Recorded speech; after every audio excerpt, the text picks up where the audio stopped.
la Kiteto katika maadhimisho ya siku ya sheria nchini tarehe 2 mwezi wa pili mwaka 2026. Kauli mbiu kwa mwaka huu inasema mchango wa mahakama katika ustawi wa maendeleo ya taifa. Mheshimiwa mgeni rasmi, kila mwaka Mahakama ya Tanzania hufanya uzinduzi wa mwaka wa mahakama kwa namna ya kipekee kwa kuongea na wananchi na wadau mbalimbali wa mahakama, huku kukiwa na kauli mbiu mahususi kwa mwaka husika. Mwaka huu kama ilivyo kawaida, pia mahakama imekuja na kauli mbiu isemayo mchango wa mahakama katika ustawi wa maendeleo ya taifa. Mheshimiwa mgeni rasmi, kauli mbiu hii imekuja wakati mwafaka sana kutokana na nyakati tulizonazo, na ninaona ni vema nikawakumbusha wananchi wenzangu mambo machache. Mosi, napenda kueleza mahakama ni nini na kazi yake ni nini katika taifa. Naamini kwa kufanya hivyo itasaidia kujua au kutambua mchango wa mahakama katika maendeleo ya taifa. Mheshimiwa mgeni rasmi, kwa tafsiri rahisi ya Kiswahili, mahakama ni sehemu ambako au chombo ambacho hupokea mashtaka, kuyasikiliza na kutoa maamuzi. Kwa mujibu wa somo la uraia na sayansi ya jamii, mahakama ni moja kati ya mihimili mikuu mitatu ya nchi ambapo kazi yake kuu ni kutoa haki. Mheshimiwa mgeni rasmi, kwa mujibu wa Katiba ya Jamhuri ya Muungano wa Tanzania ya mwaka 1977 pamoja na marekebisho yake, ibara ya 107A ibara ndogo ya kwanza inasema kwamba mamlaka yenye kauli ya mwisho ya utoaji wa haki katika Jamhuri ya Muungano itakuwa ni mahakama. Mheshimiwa mgeni rasmi, kutokana na tafsiri ya majukumu ya mahakama, ni wazi kwamba mahakama inalo jukumu kubwa sana katika taifa, inao mchango mkubwa au inapaswa kuwa na mchango mkubwa katika maendeleo ya taifa. Taifa hufanya kazi gani? Na je, kazi hizo zina uhusiano gani na mahakama kama taasisi ya utoaji haki? Mheshimiwa mgeni rasmi, kama mnavyofahamu, taifa linafanya mambo mbalimbali, mfano uongozi, mambo ya kiuchumi na ukusanyaji wa mapato.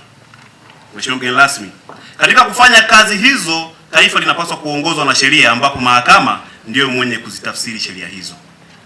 Hivyo, mchango wa mahakama unapaswa kuwa ni kutoa haki ili kuhakikisha kuwa shughuli za uongozi, uchumi na ukusanyaji wa mapato zinafanyika kwa haki, na panapokuwepo haki, basi taifa hupata maendeleo.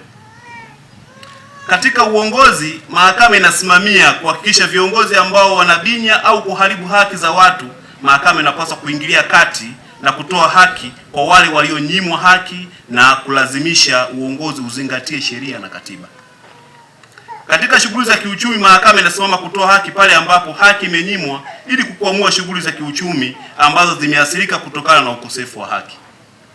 Mheshimiwa mgeni rasmi, ni wazi kuwa mahakama kama moja ya mihimili ya nchi, mchango wake katika maendeleo ya taifa si wa kutafutwa kwa kurunzi.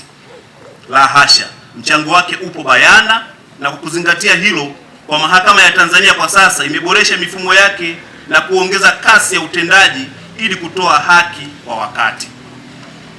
Mheshimiwa mgeni rasmi, ili mahakama iweze kutimiza wajibu wake huo wa kutoa haki, kunapaswa kuwepo na misingi imara ya kuiwezesha kutoa haki pasi na kuwepo na shaka. Kwa kifupi, mahakama inapaswa kuwa chombo safi na adilifu kama mke wa mfalme. Swali ni je, mahakama yetu Tanzania inakidhi vigezo hivyo? Majibu mnapaswa kuyapata kwa kuangalia mambo yafuatayo. Mahakimu na majaji wanapatikana kwa utaratibu gani? Je, utaratibu huo unawafanya wawe huru? Maslahi yao yakoje? Usalama wao wa ajira ukoje? Nani anasimamia nidhamu yao? Mheshimiwa mgeni rasmi, kama mmekuwa mkifuatilia habari, tarehe 13 mwezi wa kwanza mwaka 2026, Mheshimiwa Jaji Mkuu wa Tanzania alisikika akidai uwepo wa kamati huru za maadili ya mahakimu ambazo hazitakuwa chini ya viongozi wa kisiasa. Hii inatosha kukueleza wewe mwananchi kuwa bado mahakama zetu hazipo huru kwa kiasi kinachotakiwa. Mheshimiwa mgeni rasmi, kamati za maadili za mahakimu zipo chini ya mkuu wa wilaya na ofisi ya mkuu wa mkoa. Mheshimiwa mgeni rasmi, mtu yoyote ambaye anakusimamia nidhamu yako, huyo yupo juu yako, na ni wazi tu huwezi kufanya maamuzi yoyote ambayo yapo kinyume na huyo bosi wako ambaye anaweza kutoa uamuzi wa kufukuzwa kazi, Mheshimiwa mgeni rasmi. Lakini pia hii haishii tu kwa mahakimu, inakwenda pia kwa majaji. Mfumo wao wa uteuzi hauwafanyi wao kuwa huru dhidi ya aliyewateua. Kumbuka kuwa aliyewateua ndio mwajiri mkuu nchi hii, na hawa majaji wanatakiwa kufanya au kutoa haki dhidi ya maamuzi ya huyu mteule wao bila upendeleo. Je, kwa akili ya kawaida hili linawezekana? Mheshimiwa mgeni rasmi, ni wazi kuwa mahakama ni chombo muhimu sana na kina mchango mkubwa katika maendeleo ya taifa. Hata hivyo, mahakama ya Tanzania ina changamoto tajwa hapo juu katika kutoa mchango wake kwa ukamilifu. Mheshimiwa mgeni rasmi, nini kifanyike? Jibu lipo tu wazi, tunahitaji kuunda katiba mpya, maana kwa katiba iliyopo hata ikirekebishwa mara 100 hali tabaki ilivyo sasa. Mheshimiwa mgeni rasmi, taifa ambalo hakuna haki haliwezi kuwa na maendeleo, na haki ndiyo msingi wa maendeleo na haki huzaa amani. Mheshimiwa mgeni rasmi, kwa kulitambua hili, waasisi wa taifa hili waliamua kuanzisha chombo maalum cha kutoa haki, wakijua fika kuwa amani ni tunda la haki. Na si kwa bahati mbaya, hadi hivi tunavyozungumza, katika nchi hii hakuna chombo au taasisi yoyote ambayo imeundwa kikatiba au kisheria kinachotoa amani. Mheshimiwa mgeni rasmi, napenda kuhitimisha kwa hotuba hii kwa kukazia kuwa haki haina mbadala wake, na haki haipaswi tu kusemwa. Hapana, inapaswa kuonekana ikitendeka. Asanteni kwa kunisikiliza. Mahakama inasimama kama mlinzi wa katiba, ikidhibiti matumizi mabaya ya madaraka na kuhakikisha kuwa rasilimali za taifa zinatumika kwa malengo yaliyokusudiwa.